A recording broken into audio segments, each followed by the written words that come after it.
Le Real Madrid traverse des jours difficiles, c'est le moins qu'on puisse dire. Ses 4 premiers matchs en Liga n'étaient pas très convaincants au niveau du jeu, mais puisque les résultats étaient là, personne n'en parlait.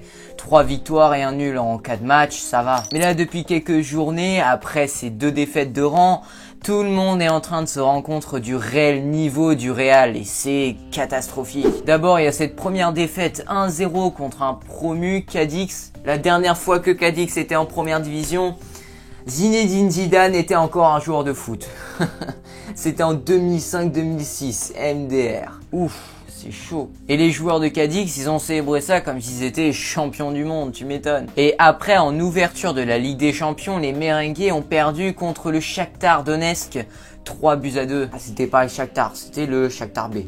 Ouais. Non mais je précise, c'est tout. Pas besoin, tu vas faire pleurer les supporters du Real. Et bien sûr, ces 2 fiascos ne font pas l'affaire de Zinedine Zidane qui est maintenant presque obligé de gagner ce Classico contre le Barça samedi pour retrouver ne serait-ce un petit peu de crédit auprès de Florentino Pérez. Pourquoi le Real Madrid va aussi mal? Est-ce que Zinedine Zidane peut être viré? Le Barça est-il vraiment favori pour ce Classico? C'est ce qu'on va voir dans cette nouvelle analyse.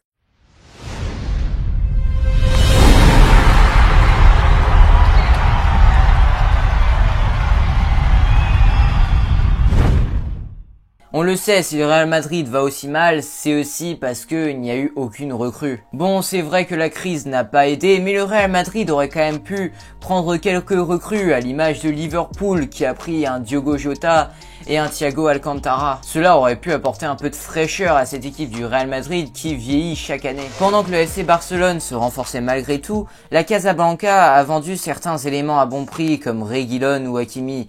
S'est débarrassé de ceux sur lesquels Zidane ne comptait pas, James Rodriguez, Gareth Bale notamment, mais n'a accueilli aucun renfort hormis le retour des prêtés comme Odegaard. Et aujourd'hui, cette stratégie est pointée du doigt tant les 2 derniers matchs ont souligné les carences de l'équipe dirigée par Zidane. Si le Real Madrid souffre autant sur le terrain, c'est avant tout à cause de sa défense. Contre Cadix puis le Shakhtar Donetsk, le Real Madrid a pris l'eau. La charnière Varane-Militao, ça ne marche pas en l'absence de Sergio Ramos. Et c'est là où tu vois que l'Espagnol est vraiment tellement important dans cette équipe. Sans lui, le Real Madrid n'y arrive pas. Ces dernières années, on l'a souvent critiqué pour ça. Varane sans Ramos, ce n'est plus personne. Et il le prouve encore une fois avec l'absence de Sergio Ramos. Il n'y arrive pas à élever son niveau comme il le fait avec l'Espagnol. Et c'est dommage puisqu'il est aussi dépendant de Ramos, il sera jamais qualifié de grand défenseur. Et si vous avez regardé Shakhtar Donetsk Real Madrid, je pense que vous l'avez remarqué, toutes les passes en profondeur transperçait la charnière Varane-Militao. Et en face, on avait le Shakhtar B. Imaginez un peu à quoi ça peut ressembler contre le Barça. J'ai pas trop regardé les infos, mais j'espère en tout cas pour les supporters du Real que Ramos sera là contre le Barça. Et ce n'est pas que la charnière centrale qui est en difficulté ces derniers temps. Marcelo aussi. Il a été en grande souffrance, notamment contre le Shakhtar. Et ce n'est pas nouveau pour le Brésilien, auquel Zidane fait encore confiance malgré un apport déclinant. Depuis son retour sur le banc de touche, pour son 2e passage, Zizou a perdu 8 matchs sur les 26 disputés avec Marcelo titulaire. À l'inverse, il n'a jamais perdu lorsque le gaucher brésilien ne démarrait pas la rencontre. Malheureusement, c'est une triste réalité. Et il y a aussi Jovic, il n'y arrive pas. Je me demande si l'attaquant serbe va un jour retrouver le niveau qu'il avait à Francfort. Et faut quand même remettre en question les choix de Zinedine Zidane qui sont assez surprenants ces derniers matchs. Contre Cadix, il va te mettre un Lucas Vazquez sur l'aile droite alors qu'on le sait, il n'a pas du tout le niveau pour jouer avec cette équipe du Real. Contre le Shakhtar, il te sort un 11 avec Jovic en pointe, c'est quand même discutable aussi. Surtout que ce match, il fallait absolument le gagner. Je pense qu'il a été surpris par cette équipe. Il pensait pas qu'un Shakhtar B allait faire aussi mal à son équipe. Et malheureusement, ça a été le cas. Les changements dans le 11, oui, c'est dû à l'accumulation de matchs, car ce sont des joueurs qui ne se reposent jamais.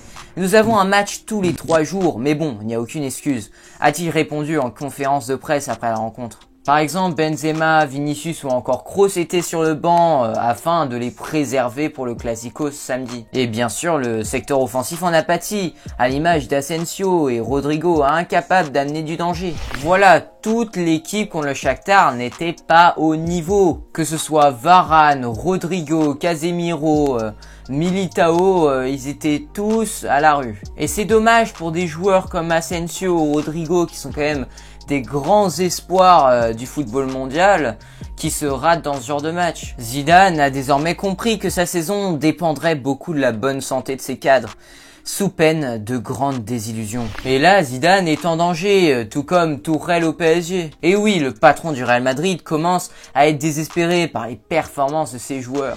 D'ailleurs, selon la chaîne de télévision espagnole TVE, si le Real ne parvient pas à redresser la barre lors du Classico et sur le terrain du Borussia Mönchengladbach, soit au soir du 27 octobre prochain, Zidane serait débarqué. Et selon des rumeurs, la Casablanca aurait quelques noms en tête pour le remplacer. Raúl, le coach de Castilla, aurait même été sondé pour savoir s'il se sentait prêt à prendre la relève du français. Un autre homme actuellement sans poste pourrait prendre le relais, un certain Mauricio Pochettino. L'entraîneur argentin a emmené Tottenham en finale de la Ligue des Champions lors de la saison 2018-2019, a fait savoir à maintes reprises qu'entraîner le Real Madrid fait partie de ses rêves. Celui-ci a l'occasion de se réaliser très prochainement si le Real se loupe au Camp Nou. Le Classico aura une importance capitale et à tous les niveaux pour le Real Madrid. Alors, est-ce que le Barça est vraiment favori pour ce Classico? Alors, moi personnellement, je ne pense pas. Déjà parce que le Barça n'est pas en grande forme. Ils ont notamment perdu contre Retafe et le Classico n'est pas un match comme les autres. Il n'y a pas vraiment de favoris. Il y a beaucoup d'ego, d'orgueil qui se joue dans le Classico. Donc ça se joue vraiment sur l'intensité, l'intention de vouloir dominer l'autre, l'agressivité. C'est ça avant tout qui fait la différence dans ce genre de match. Et oui, entre le Barça et le Real Madrid, il y a une rivalité tellement forte. Je peux vous dire que presque tous les Barcelonais ont fêté la défaite du Real Madrid contre le Shakhtar mercredi soir comme il se doit. Et bien sûr, les Madrilènes font pareil lorsque le Barça se prend une rouste, comme lors d'un certain match contre le Bayern. Donc ok, avant ce Classico, le Real Madrid est quand même plus affaibli, même si le Barça reste quand même pas sur une grande forme, mais en fait tout se joue dans le mental, dans l'esprit guerrier. Et avant ce Classico, faut le souligner, t'as quand même deux équipes en difficulté. Les deux équipes ont perdu lors de leur dernière rencontre. Ça fait longtemps qu'on n'a pas vu ça. Et d'ailleurs les gars, n'hésitez pas à mettre vos pronostics pour ce Classico dans les commentaires. J'espère que cette vidéo vous aura plu. Si c'est le cas, n'hésitez pas à lâcher un petit pouce bleu. Et surtout, abonnez-vous pour ne rater aucune de mes prochaines vidéos.